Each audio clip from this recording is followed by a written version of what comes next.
Álvaro, jesuita de Uruguay, nacido en Montevideo, né à Montevideo, mais j'ai suivi quand même les cours du lycée français.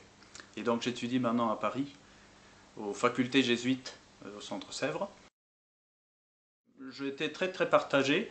D'un côté une vie de paroisse toute simple, normale, et d'autre côté les études de droit et puis de diplomatie.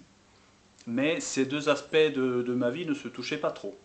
Il a fallu peut-être voyager, sortir de chez moi, venir en Europe, d'abord en Angleterre, après en France, pour voir d'autres choses et laisser venir des questions.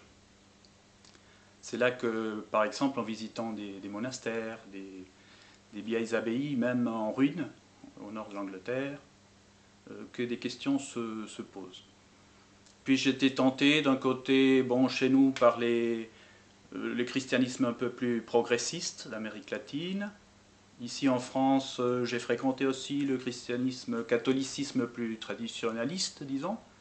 Et finalement, je crois que c'est à Rome, en l'an 2000, pour le grand jubilé, que les choses se sont un petit peu réconciliées et que j'ai eu une idée un peu plus importante de l'universalité de l'Église et que le pas vers la compagnie a été tout à fait normal et possible.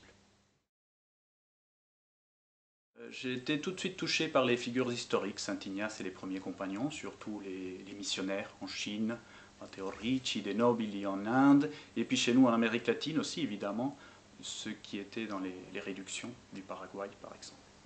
Mais finalement, j'ai été conquis par la figure du jésuite humble des petites communautés de chez nous. Et pouvoir les fréquenter, parler avec eux, c'est ça finalement qui a été très édifiant pour moi. Et puis aussi le fait de travailler en équipe.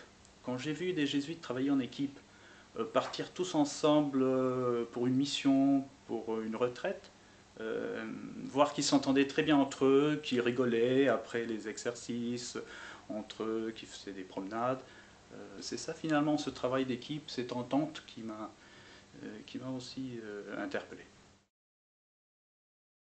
Ça fait peur, il faut voir que ça fait peur, et c'est normal. Et d'ailleurs, pour moi-même aussi ça a été comme ça, dès qu'on franchit le pas, c'est tellement contre-courant qu'il y a des résistances un peu partout.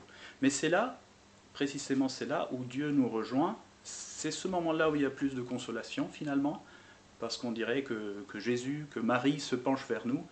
Et c'est peut-être maintenant, avec un peu de recul, c'est les moments les plus importants de ma vocation qui fondent encore aujourd'hui ma vocation. C'est normal d'avoir peur, mais il faut aussi savoir que Dieu est avec nous, il faut prendre les moyens pour en parler. Il y a des bons conseillers, des accompagnateurs un peu partout dans les diocèses et les ordres religieux. Et puis il faut savoir donc faire le pas, franchir le pas. C'est peut-être ça l'important.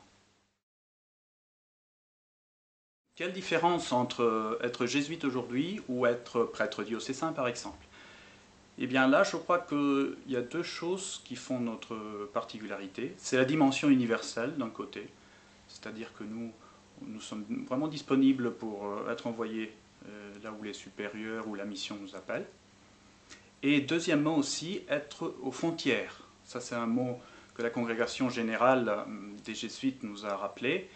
Et ça veut dire être là où les choses sont peut-être plus dangereuses, où il n'y a personne qui veut y aller, mais où les besoins se font plus pressants. C'est pas forcément aller au bout du monde, en Inde ou en Chine, peut-être c'est ça aussi, mais c'est être aux endroits les plus dangereux, où les enjeux sont les plus difficiles.